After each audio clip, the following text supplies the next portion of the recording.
পারবো না, মৃত্যু সকলের হবে। তাহলে এই যে মৃত্যু সকলের হবে, মৃত্যুর জন্য আমাদের কি প্রস্তুতি নিতে লাগবে? লাগবে কি প্রস্তুতি নিতে লাগবে? একটু টাকা বেশি ইনকাম করতে লাগবে, যে কথা বলেন, বিল্ডিং একটু বেশি বাড়াতে হবে, কি করতে হবে? কথা বলেন। আচ্ছা, নামাজ পড়তে হবে। আচ্ছা, যদি কেউ নামাজ পড়ে যদি পরের জমি দখল করে, চিটিংবাজি করে, ধোকাবাজি করে, দেখবেন ফজরের নামাজ পড়ে হাজী সাহেব নামাজ পড়লো, নামাজ পড়ে সকালবেলা ওটা কি বলে, কোদাল বলে আপনাদের, কোদাল বলে তো, কোদাল কাঁধে করে নিয়ে চলে গেল, চলে গিয়ে পরের ওই যে জমি ওটা আল বলে, আল বলে। আবার অনেক জায়গায় আমাদের ওয়েস্ট বেঙ্গলে হিড় বলে, ভেড়ি বলে, বিভিন্ন ভাষাতে রয়ে। তো এই আল কেটে কেটে বাড়াচ্ছে, বলছে ও দাদা হাজী সাহেব তুমি হজ করে এসে আর এই পরের জমির দিকে ঠেলে যাচ্ছ আল কেটে কেটে, বলে ওই তুই ভাবিনি হজ করে এসছি বলে গালি দিতে গিয়েছি। তাহলে এ নামাজটা যদি পড়ি কি হবে বা কাজে লাগবে কি? তাহলে নামাজের মতো নামাজ পড়তে হবে। এবং আল্লাহ তাআলা বলছে ইন্নাস সালাতা তানহা আনিল ফাহশাই ওয়াল মুনকার, নামাজ প্রত্যেকটি কুকর্ম থেকে, খারাপ কাজ থেকে হেফাজত করে। একবার জোরে বলা যাবে না সুবহানাল্লাহ?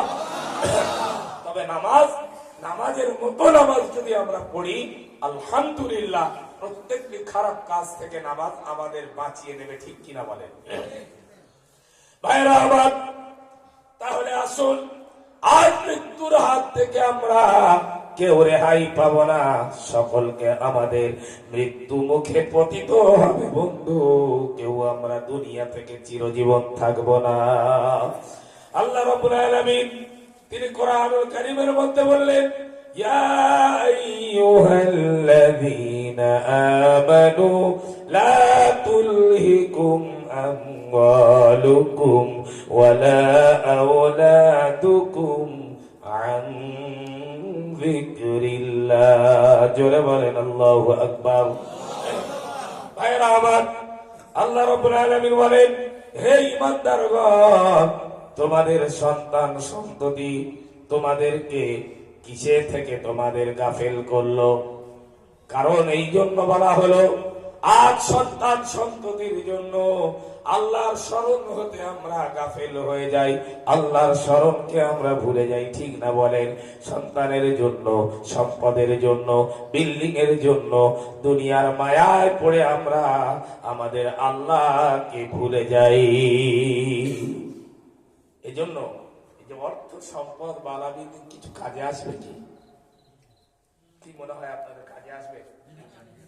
কিয়ামতের দিন এই যে অর্থ, আল্লাহ বলছে লা ইয়ানফাউ মালু ওয়ালা বানুন, কিয়ামতের দিনে তোমার অর্থ সম্পদ, সন্তান সন্ততি কিছুই কাজে আসবে না। ইল্লা মান আতাল্লাহা বিকলবিন সালিম, আর সেদিন সে ব্যক্তি মুক্তি পাবে যে আল্লাহর সামনে যে হাসি মুখে পৌঁছাতে পারবে, সেই ব্যক্তি মুক্তি পাবে। জোরে বলেন সুবহানাল্লাহ। প্রিয় ভাইরা আমার, তাহলে মৃত্যু তো আমাদের সকলকে হতে হবে।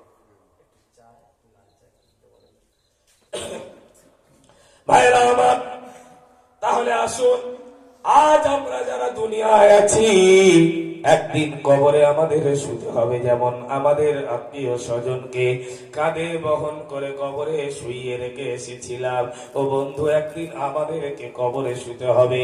আল্লাহ নবী হাদিস শরীফের মধ্যে বললেন, আন আবি হুরায়রা রাদিয়াল্লাহু তাআলা আনহু قال قال رسول الله صلى الله عليه وسلم, হযরত আবু হুরায়রা রাদিয়াল্লাহু তাআলা আনহু থেকে হাদিসটি বর্ণনা করা হয়েছে। নবীজি বলেন, ইযা মাতাল ইনসান ইনকাতা আমালুহু ইল্লা মিন সালাসাতিন। আল্লাহ নবী বললে, মানুষ যখন মারা যায় সব আমল বন্ধ হয়ে যায়, কেবলমাত্র তিনটি আমল তার জন্য চালু থাকে। কয়টা বললাম? তিনটি। মানুষ মারা যাবে, সব আমল বন্ধ হয়ে যাবে, কিন্তু তিনটা তিনটে আমল তার জন্য চালু থাকবে। কথাটা কে বললেন? রাসূল বললেন। এবারে জানা যাক তিনটি আমল কি কি। ভাইরা আমার, তিনটি আমলের মধ্যে আল্লাহ নবী বললেন আও সাদাকাতিন জারিয়াতিন, সাদাকায়ে জারিয়া আও ইলমিন ইনতাফাউ বিহি, এমন ইলম যে ইলম দ্বারা সে লাভবান হয়, আও ওয়ালাদিন সালিহিন ইয়াদউ লাহু, এমন নেক সন্তান যে নেক সন্তান মাতা পিতার জন্য দোয়া করবে। আল্লাহ রাব্বুল আলামিন বলেন কোন নেক সন্তান যখন মায়ের জন্য বাবার জন্য দোয়া করে, কবরের কাছে দাঁড়িয়ে দোয়া করে আর বলে রব্বির রহমহুমা কামা রব্বায়ানি সগীরা, সবাই পড়েন রব্বির রহমহুমা কামা রব্বায়ানি সগীরা। মায়ের কবরের কাছে দাঁড়িয়ে, বাবার কবরের কাছে দাঁড়িয়ে দোয়া করে, আল্লাহ আয় আল্লাহ, যেমন আমার মাতা পিতা আমাকে শৈশবে লালন পালন করেছিল আল্লাহ, আল্লাহ তেমনি আমার মাতা পিতাকে তোমার রহমতের কোলে তুমি লালিত পালিত করো। আল্লাহ রাব্বুল আলামিন বলে কোন সন্তান যদি মায়ের জন্য বাবার জন্য যদি হাত তুলে দোয়া করে, আমি রব্বুল আলামিন ওই সন্তানের হাত তোলার বদৌলতে তার মায়ের তার বাপের কবরের আযাব আমি আল্লাহ মাফ করে দিই। কিন্তু বর্তমানে কাঁদার সন্তান আছে, বর্তমানে কাঁদার সন্তান নাই রে মুসলমান, বর্তমানে কাঁদার সন্তান নাই। বছরে একবার সবে বরাত পেলে তখন মনে পড়ে মায়ের কথা, বাপের কথা। ইমাম সাহেব বলি, ও ইমাম সাহেব, আমার বাবার কবরটা জিয়ারত করতে হবে, মনে নেই? তোমার মাইনে দিয়ে রেখেছে আর এইরকম আচরণ করছো। আচ্ছা বলেন এটা কি ভালো কথা? যদি এরকম হয়, আমার মায়ের জন্য আমি একটু কাঁদতে পারবো না? বাবার জন্য আমি কেমন সন্তান হলাম যে আমি নিজে একটু কাঁদতে পারবো না? তাই আল্লাহ নবী বললেন যে নেক সন্তানের কথা বলা হয়েছে। পৃথিবীতে একটা মা একটা বাবা যদি নেক সন্তান রেখে যায়, ওটাই কিন্তু সে কাজের কাজ করবে, ঠিক না?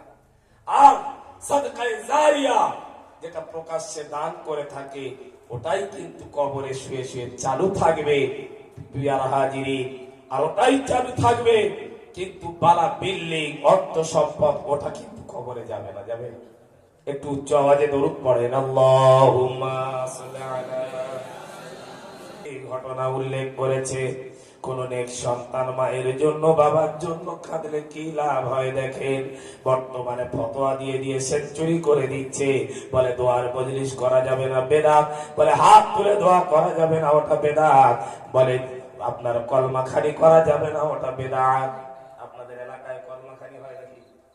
ওই যে কলেমা খতম পড়া হয় বলে কি হয়, এক শ্রেণীর মানুষ আছে বলে ওটা বেদাত, তার মানে বেদাতেই জন্ম, ওর শুধু মুখে বেদাত বেদাত ছাড়া আর কিছুই জানে না। এই অবস্থা আছে না নেই? ফতোয়া দিয়ে দিয়ে সেঞ্চুরি করে দেয় এক শ্রেণীর মানুষ। চায়ের দোকানে বসলেই ফতোয়া, কিন্তু জায়গায় ঠিক থাকতে পারে না, এটাই তাদের একটা স্বভাব খারাপ। তার মাত্র 8 বছর, মাঠে প্রতিদিন খেলা করতে যায়। খেলা করতে গিয়ে একদিন দেখলো সকলেরা আব্বা ডেকে ডেকে নিয়ে যায়, কিন্তু তার আব্বা ডেকে নিয়ে যায় না। মা খুঁজতে এসেছে, খোঁজার পরে মাকে বলছে, মা আমার আব্বা কোথায়? আমার আব্বা আসে না। সকলের আব্বা ডাকতে আসে, কিন্তু আমার আব্বা কোনোদিন আমার ডাকতে আসে নাই। আমার মুসলমান ভাইরা, মা বাচ্চাকে সঙ্গে করে নিয়ে বাড়ি চলে গেল। এরপরে বলছে, মা আমার আব্বা কোথায় বলো মা। মা বলে, বাবা তোর কাছে কেমন করে তোর বাপের পরিচয় দেব বাবা? তুই যখন আমার গর্ভে ছিলি বাবা, তোর আব্বা দুনিয়া থেকে বিদায় নিয়েছে বাবা, তোর আব্বা কবরস্থ হয়ে গিয়েছে। বাচ্চার এই কথা বলার পরে মায়ের দুটো চোখ থেকে পানি আসছে। বাচ্চা জিজ্ঞাসা করছে, মা আমার কথায় তুমি কি কোনো কষ্ট পেয়েছো বলো? আমার কথায় তুমি কেন এমন করে কাঁদছো বলো? মা বলে, বাবা রে আমি কেমন করে তোর আব্বার পরিচয় দেব রে বাবা? এই কথা বলার পরে কি করলো? বাচ্চা বলে, মা আমার আব্বার কবর কোথায় আমারে দেখিয়ে দাও। আজ আমি আমার আব্বার কবরের কাছে দাঁড়িয়ে আব্বা আব্বা বলে ডাকবো। আমার আব্বা হয়তো আমার ডাক শুনে কবর থেকে উঠে আসবে। মা আমার আব্বার গলা জড়িয়ে ধরে আমি আব্বা আব্বা বলার স্বাদ মিটিয়ে নেব। মা কি করলো? বাচ্চাকে নিয়ে গেল, নিয়ে যাওয়ার পরে কবর দেখিয়ে দিল।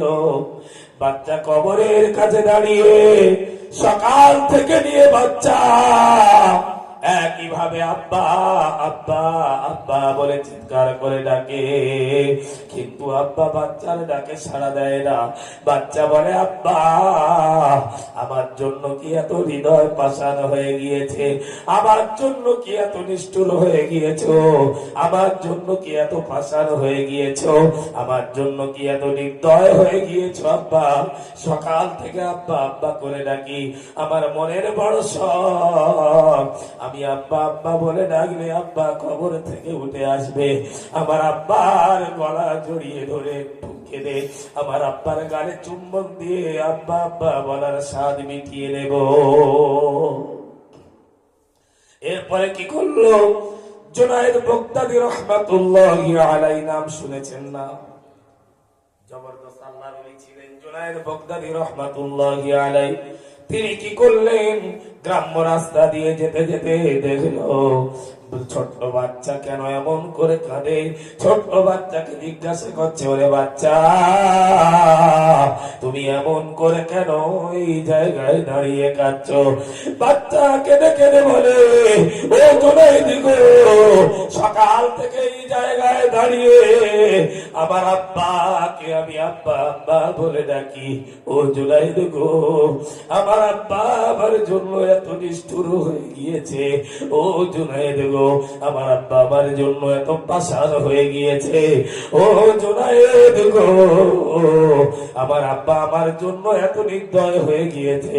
আমার আব্বা আমার ডাকে সাড়া দেয় না। আমার মনে বড় শখ ছিল আমার আব্বা কবরে থেকে উঠে আসবে, আমার আব্বার গলা জড়িয়ে ধরে চুম্বন দেব। এই কথা শোনার পরে জুনায়েদ বাগদাদী রাহমাতুল্লাহি আলাইহি তার চোখ থেকে পানি এসে গেল। বাচ্চা বলে, জুনায়েদ গো, আমার কান্নার কথা তুমি জিজ্ঞাসা করলে, আর আমি যখন ঘটনা বললাম, এখন আমার কথা শুনে তুমি কিসের জন্য কাঁদছো বলো?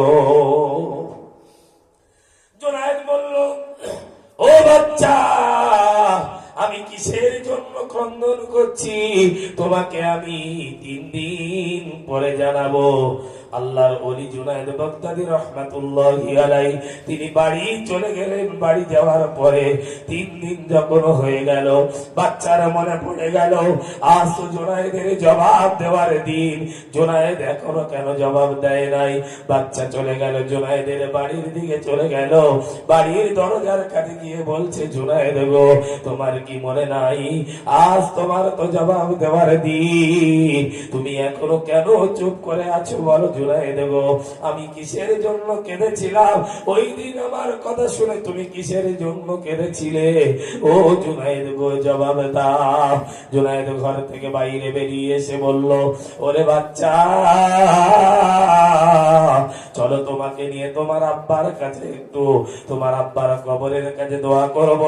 জুনায়েদের কথা শুনে বাচ্চা বলল, হবে না, আগে তোমাকে বলতে হবে কিসের জন্য কেঁদেছো। জুনায়েদ বলল, বাচ্চা চলো আজকে তোমার বাবার কবরের কাছে যাই, তোমার বাবার কবরের কাছে গিয়ে একটু দোয়া করব, তারপরে বলবো আমি কিসের জন্য কেঁদেছিলাম। আমার মুসলমান ভাইয়েরা, এরপরে জুনায়েদ কি করলো, বাচ্চাকে নিয়ে বাচ্চার বাবার কবরের কাছে চলে গেল। বাচ্চারা বাবার কবরের কাছে যাওয়ার পরে একটু হাত তুলে দোয়া করলো। দোয়া করার পরে এরপরে জুনায়েদের দিকে তাকিয়ে দেখছে বাচ্চা, জুনায়েদের মুখে হাসি ফুটেছে, জোরে বলেন সুবহানাল্লাহ। বাচ্চা বলল, জুনায়েদ গো, 3 দিন আগে তুমি আমার কথা শুনে কেঁদেছিলে, আজ তুমি কেন দোয়া করার পরে হেসেছো বলো। জুনায়েদ বলছে, ওরে বাচ্চা, ওই দিন যখন তোমার কাছ থেকে আমি তোমার মুখের বর্ণনা শুনেছিলাম, তোমার আব্বার কথা শুনেছিলাম, আমি জুনায়েদ মুরাকাবা করে দেখলাম তোমার আব্বার কবরে আযাব হচ্ছে, এই জন্য আমি জুনায়েদ সেদিন কেঁদে ফেলেছিলাম। আর আজ আমি জুনায়েদ 3 দিনে 70,000 বার কলেমা শরীফ পাঠ করেছি। এরপরে তোমার বাবার কবরের কাছে যখন হাত তুলে দোয়া করেছি, আমি মুরাকাবা করে দেখেছি তোমার আব্বার কবরটা বড় শান্তির জায়গা বেনে গিয়েছে। জোরে হবে না সুবহানাল্লাহ। কলেমা পাঠ করার ফজিলত আছে তো, নাকি গুরুত্ব আছে তো, কিন্তু আজকের সমাজে এগুলো বেদাত বেদাত করে ফতোয়া দিয়ে সেঞ্চুরি দিচ্ছি। প্রিয় ভাইরা আমার, সন্তান এই জন্য কাঁদতে হবে বাবার কবরের কাছে, মায়ের কবরের কাছে। একটা ভালো সন্তান, নেক সন্তান যদি থাকে, নেক সন্তান যদি মায়ের কবরের কাছে দোয়া করে, ওই দোয়া আল্লাহর দরবারে মঞ্জুর হবে। জোরে বলেন সুবহানাল্লাহ। আমরা আগামীতে নেক সন্তান বানাবো ইনশাআল্লাহ। কিরকম করে? নেক সন্তান তো বানাতে বাবা মাকে তো নেক হতে হবে নাকি? একজন বাদশা ছিল, ওই বাদশার কোন সন্তান হয় নাই। সন্তান না হওয়ার ফলে বাদশা চিন্তায় পড়ে গেল, আমার যদি কোনো সন্তান না হয় তাহলে আমার পরে কে রাজত্ব করবে? বংশ পরম্পরা তো একটা রাজত্ব করবে নাকি? এরপরে বাদশা চিন্তা করলো একটা দোয়ার মজলিস করা যাক। দোয়ার মজলিস করার পরে দাওয়াত দিয়েছে আল্লাহর ওলি আহমদ হারাবিকে, দাওয়াত দিয়েছে। দাওয়াত দেওয়ার পরে আহমদ হারাবি আল্লাহর ওলি আল্লাহর কাছে 2টি হাত তুলে দোয়া করলো। দোয়া করার পরে আল্লাহর দরবারে ওলির দোয়া কবুল হয়ে গেল। কবুল হয়ে যাওয়ার ফলে এরপরে কি করলো, ওই বাদশার স্ত্রী গর্ভবতী হয়ে গেল। যখন বাচ্চা ভূমিষ্ঠ হলো, ভূমিষ্ঠ হওয়ার পরে বাদশা আনন্দে আত্মহারা হয়ে একটা আকিকার মজলিস তৈরি করলো। আকিকার মজলিস তৈরি করার পরে কি করলো, সকলকে দাওয়াত দিল। একদিকে নাচের মজলিস, একদিকে গানের মজলিস, একদিকে মদের মজলিস দিয়েছে। এখন বলেন, কোন ভালো মানুষ, আল্লাহওয়ালা মানুষ ওই অনুষ্ঠানে যাবে নাকি? যাবে কোনদিন? হারাম মজলিসে কোন আল্লাহর ওলি যাবে না। এরপরে কি করলো, যখন আল্লাহর ওলি দাওয়াত দিল, আল্লাহর ওলি গেল না। আল্লাহর ওলি না যাওয়ার ফলে তাকে পুলিশ দিয়ে জোর করে তুলে নিয়ে যাওয়া হয়েছে। আর ওই দিন এক লোকমা খানা খেয়েছিল। খানা খাওয়ার পরে এরপরে বাড়ি চলে এলো। একদিনের ঘটনা সামনে দিয়ে যখন সামনে আপনার মুরিদরা বসে আছে, মুরিদদেরকে সবক দিচ্ছে। মুরিদেরা বলল, হঠাৎ দেখছে সামনে থেকে একটা যুবক মাতলামি করতে করতে গালি গালাজ দিতে যাচ্ছে। মুরিদেরা চিন্তা করছে, আল্লাহর ওলি আহমদ হারাবি চিন্তা করলো, বাবা মুরিদেরা, ওটা আর কেউ নয়, ওটা হলো আমি আহমদ হারাবি, আমার জন্ম দেওয়া সন্তান। কোন সন্তান? এরপরে আল্লাহর ওলি আহমদ হারাবি ওই ঘটনা বর্ণনা করলো, যেই রকম নাচের মজলিসে আমাকে জোর করে তুলে নিয়ে যাওয়া হয়েছে, আর ওই রাতে আমি এক লোকমা খানা খেয়েছিলাম, ওই রাতে আমার বিবির সঙ্গে মেলামেশা করেছিলাম, ফলে আমার বিবির গর্ভে যে বাচ্চা এসেছিল, ওই বাচ্চা হলো হারামি বাচ্চা। অনেক হারাম খেতে হয়েছিল, কথা বলেন, হারাম কি অনেক খেতে হয়েছিল? এক লোক মা হারাম খাদ্য খাওয়ার পরে হারাম সন্তান। কিন্তু আমরা নেক সন্তান করতে গেলে, নেক সন্তান বানাতে গেলে বাবা মাকে নেক হওয়া লাগবে না? লাগবে না? কথা বলেন, লাগবে তো। সমাজে যদি কোন নেক বাবা মা থাকে, আলহামদুলিল্লাহ, নেক বাবা মা, নেক সন্তান থাকবেই, আলহামদুলিল্লাহ। ঠিক কিনা বলেন ভাইরা আমার? এজন্য বলতেছিলাম, আজ আমরা যদি একটু চিন্তা করি যে দুনিয়া ছেড়ে একদিন আমাদের বিদায় নিতে হবে, কেউ দুনিয়ায় থাকবো না চিরজীবনের মতো।